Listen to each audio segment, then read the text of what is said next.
আজকে যেহেতু আমি দুপুরে বাড়িতেই, তাই দুপুরের রান্নাটা দুপুরেই বানাচ্ছি। আজকে বানাচ্ছি বোয়াল মাছের ঝাল। আপনারা কারা কারা মাছ খেতে ভালোবাসেন অবশ্যই কমেন্টে জানাবেন। কিন্তু সাথে বেটে রেখেছি পেঁয়াজ, রসুন, আদা দিয়ে পেস্ট। আর ওই রাজমার একটা ডাল বানাবো ভাবছি।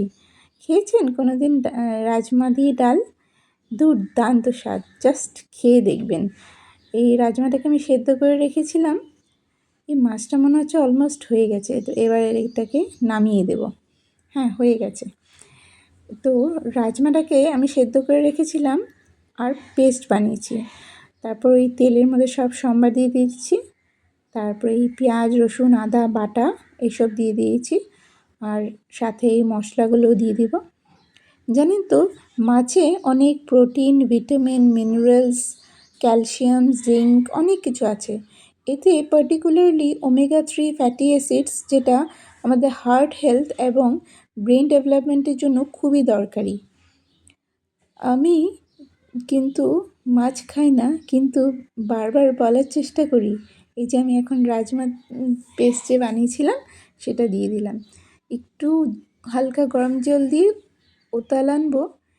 সাথে কেটে রেখেছি বাঁধাকপি। আজকে বাঁধাকপি দিয়েও একটা টেস্টি রেসিপি বানাবো। তারপরে দিয়ে দিলাম এই যে বাঁধাকপির জন্য গরম মশলা, জিরে।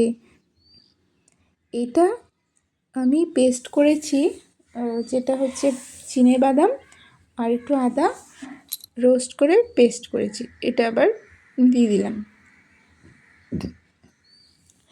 মাছে কিন্তু ভিটামিন ডি আর B12ও আছে। সব কিছু জানা সত্ত্বেও কী জানি পাতে নিতে ইচ্ছে করে না। তবে মাঝে মাঝে আমাকে খাওয়ানোর কিন্তু চেষ্টা চলে। খেতে ইচ্ছে না করলে কি করি বলেন? মুখেই তুলতে পারছি না।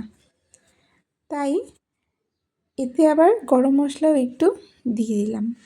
গরম মশলা দিলে ফ্লেভারটা খুব সুস্বাদু হয়ে যায়। এই যে বাঁধাকপিগুলো সিদ্ধ করে রেখেছি।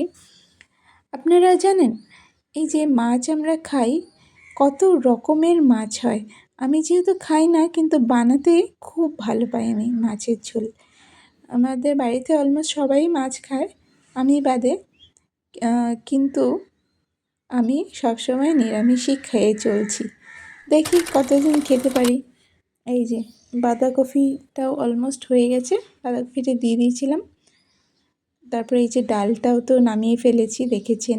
স্যালাডও বানিয়েছি, সাথে পাঁপড় ভাজাও বানিয়েছি, আর মাছের ঝোলটা তো বানিয়েছিলাম, দেখেইছেন। বাই।